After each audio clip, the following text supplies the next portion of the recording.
That part. I'm a human being. I'm a huge. I got big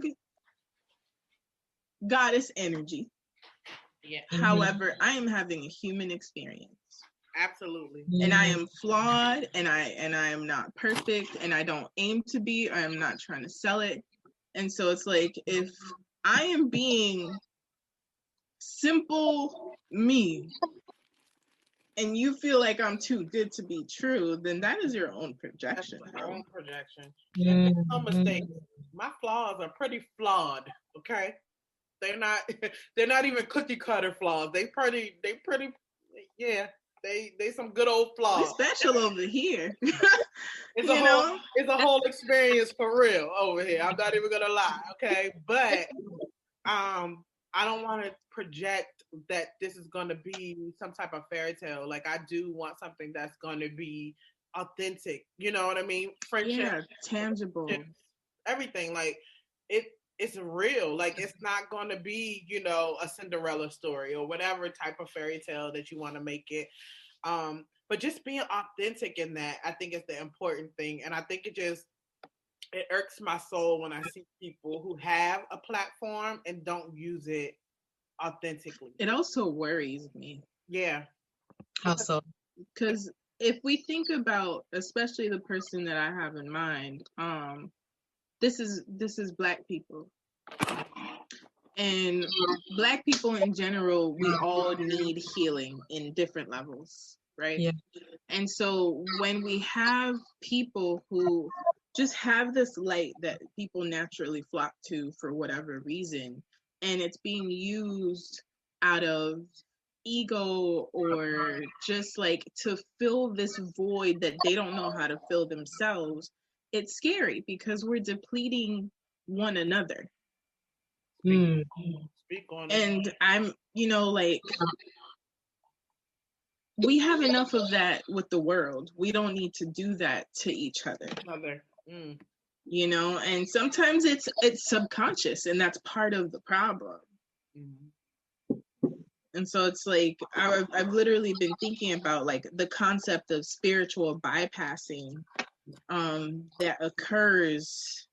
And, sometimes it's people who like name you a guru before you even feel like I can somewhat call myself that. It's like, I know things.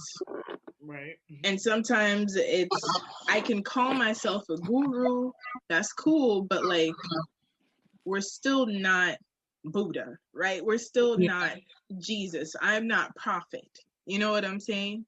Yeah. And so the problem with being broken or feeling like you're powerless against life is that you surrender your power to somebody else. And so you submit to somebody who isn't capable of holding the responsibility of that submission. That part. And what people don't realize in all things, right? It's not just spiritual and healing. It's like even the sexual dynamics. It's like the person submitting is the strongest person.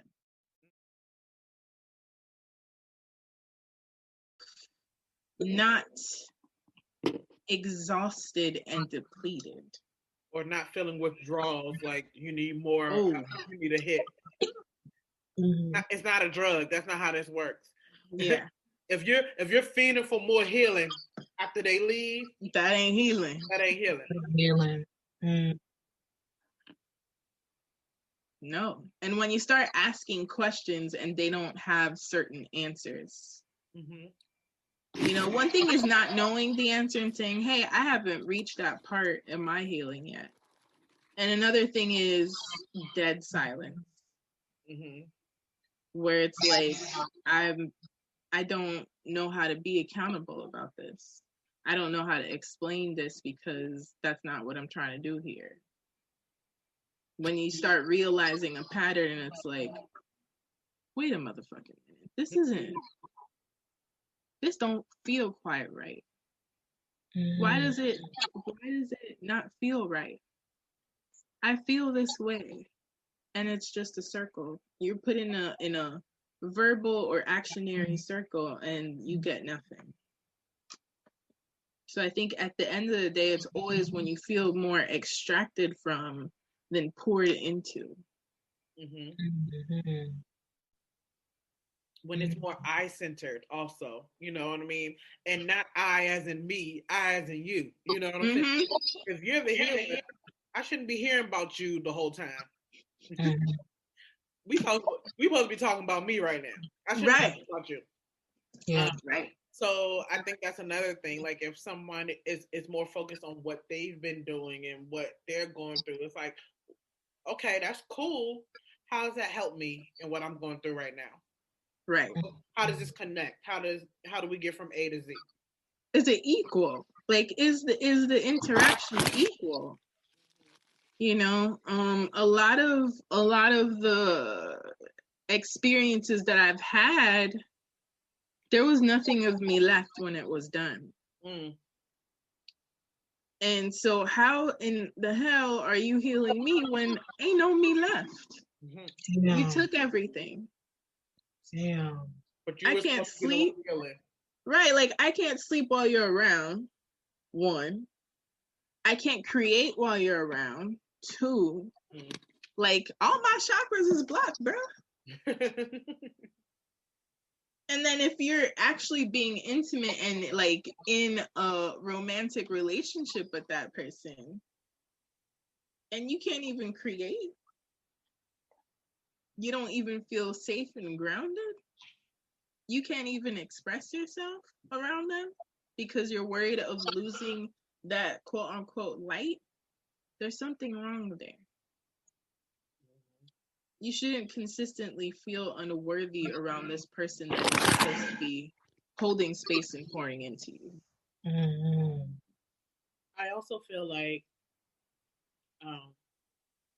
if you're going to even build, and I see this from the content creator standpoint, if you're even going to build a space for people to heal, I think it's important to kind of give that caveat, to kind of say, you know, I don't know all the answers, guys, but I wanted to build this platform to where we can figure it out together. Yeah. You can speak your mind, and we're going to learn together. I'm not, again, the Dalai Lama. I'm not Buddha. I'm not Jesus. I just wanted to have this open space so that we all can get some. We can all reach out for the healing together. Then it takes the spotlight off of me and becomes an open space where we all can seek, get resources, heal, whatever we need. And I think that is the best way to do it when you have a platform and you want to bring others, you know, to whatever you want to bring them to, whatever type of healing or things like that. I think that's the best way to do it, to where it's not egocentric, it's not self-focused, it's focused on the collective. And even more than that, like there are schools of thought and schools of healing, but what are they teaching? They're teaching other people who are sensitives, who are empaths, how based on the work that they have done and they have gone through, here are the things that have happened. I have had these triggers, and what have these triggers informed for me? This is what you can do with that, right? Versus like, worship me. I am here. Put me on the pedestal. You know, it's always about being able to give each other tools, and you're able to learn from the people around you. Right. Just because you've gone through step 5 doesn't mean that the person that just starting the journey can't teach you something. Yeah. Because the main reason why you're surrounded by broken people, even if it is intentional, is because you have yet to look in the mirror, so you got to see it in everybody else. Mm-hmm. And try to heal it in everybody else. Right, and it's literally you trying to heal it in everybody else, but the universe is like, no, that was for you, bro. Bitch, all these 5 niggas is here to teach you because show you something. You refuse. You don't get the message. I've been knocking on the door. Open up. You don't get it. You're not listening. You know, it's like this is literal mirror work, but it had to come in somebody else. And guess what? I'm gonna keep sending you the same motherfucker in different bodies until you get the lesson that I was trying to teach you 2 years ago. Yeah. And that's a whole nother discussion. Listen. Well, we have to open it up. Come let's do it. Let's talk. What's up? Like I've literally, like, astrologically and literally, the universe has sent me the same exact people until I got it. Mm-hmm. Like, literally the same Venus and Aries. Do not recommend. 1 star. Half a star. Energetically, half a star. Passionately, 5 stars. But, like, they sent me the same exact person that is somebody who needs healing, somebody who's trying to save me, somebody who is broken because I refuse to look in the mirror. This is where it's like the first person, it's like, let me save you because your prior relationship didn't work. Let me. And so it's like, yeah, I go through the motions, and then after a while it's like, oh, but I'm still not doing my work. And now I'm being extracted from. It's like, you poured so much into me that we're both empty. And so then you meet the next person, and the next person is like, oh, who else but me for you? And that's when you hear, who else gonna love you the same way I do? That's when you're like, wait a minute.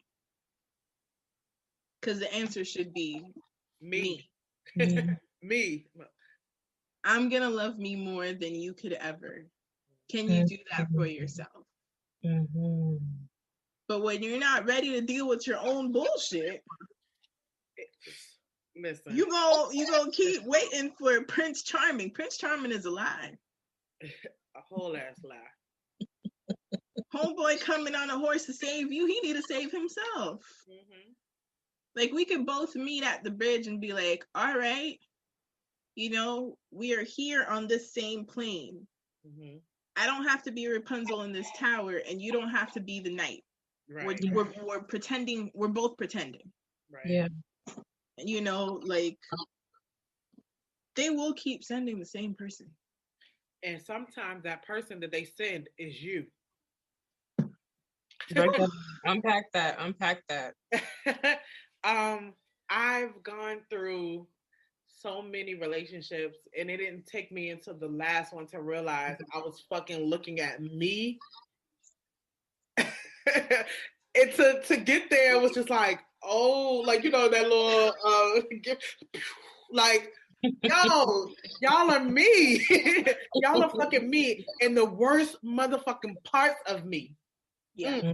And even I feel like I've gotten the same person multiple times, but different levels of the same. Yeah. And so, you know, I'm like, oh, well, he's not like the last person because this person is elevated. He, you know, he balanced his chakras, bitch. He be, you know what I'm saying? He be watching all the videos. He saving himself, sis. He know his whole chart. Like, this the one right here. And it be the two. You know what I'm saying?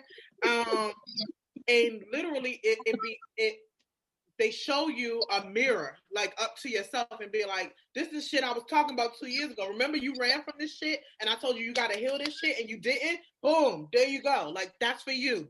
And so sometimes, like, my last relationship, we had so much that was similar that it was sickening. Like, we were very different, but we had so much similar that it was sickening to where I was like, am I really like that? Oh, I'm sorry to all of my exes. Like, sorry to that man because I fucked y'all up. Like, you know what I'm saying? I really did. Like, I did see the part that they played in it, and I, you know, but it was a lot of shit that I had with me that I didn't even notice. Like, I even, and I've talked about this before, like with Liz, like my ex-fiance was like, I never realized that you even loved me. We were together for over 2 years. What the fuck you mean? Like, you didn't know I loved you? And instead of taking offense to it, I had to, you know, do a self-check. Like, well, what was I showing or presenting that would make him feel that way? You know what I'm saying? Not accepting all the blame, but accepting the part that I played in it, you know what I'm saying? And it was an eye-opening experience to where it was just like, wow. And so I'm very much more intentional with